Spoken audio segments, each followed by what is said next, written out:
వారిని మనకు కనుకరించనని బైబిల్ సెలవిస్తా ఉంది.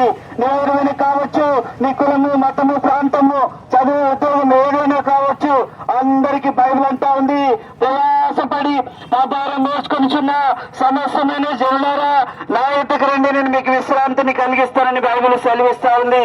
మన పాపములు మనం ఒప్పుకునేడలా ఆయన నమ్మదగిన వాడు, నీతిమంతుడు గనుక మన పాపములను క్షమించి సమస్తమైన దుర్నీతి నుండి కడిగి పవిత్రులుగా, నిర్దోషులుగా, నీతిమంతులుగా చేయనని బైబిల్ సెలవిస్తా ఉంది. ఏ రక్తం అంటే బైబిల్ సెలవిస్తా ఉంది, యేసు యొక్క రక్తము ప్రతి పాపం నుండి మళ్ళీ కడిగి పవిత్రులుగా చేయనని బైబిల్ సెలవిస్తా ఉంది.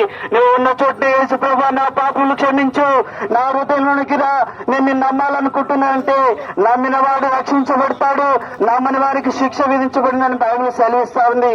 ప్రభు యేసుక్రీస్తునందు మాత్రమే విశ్వాసం ఉంచుము, అప్పుడు నీవును నీ ఇంటి వారును రక్షణ, పాప క్షమాపణ, శాంతి, ఆనందములు పొందుదురు గాక. మీ కొరకే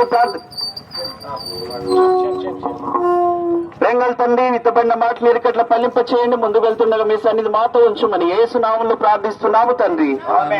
కష్ట బాధలచే బ్రతుకంత నిండి, కన్నీళ్లు నిరాశ నిస్పృహల మయము.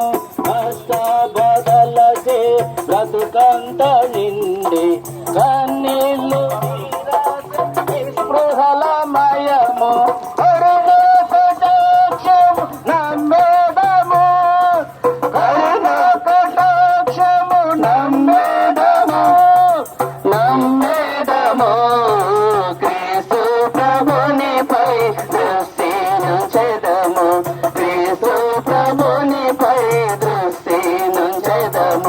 లోకమును విడచి వెళ్ళవలెనుగా, లోకమును విడచి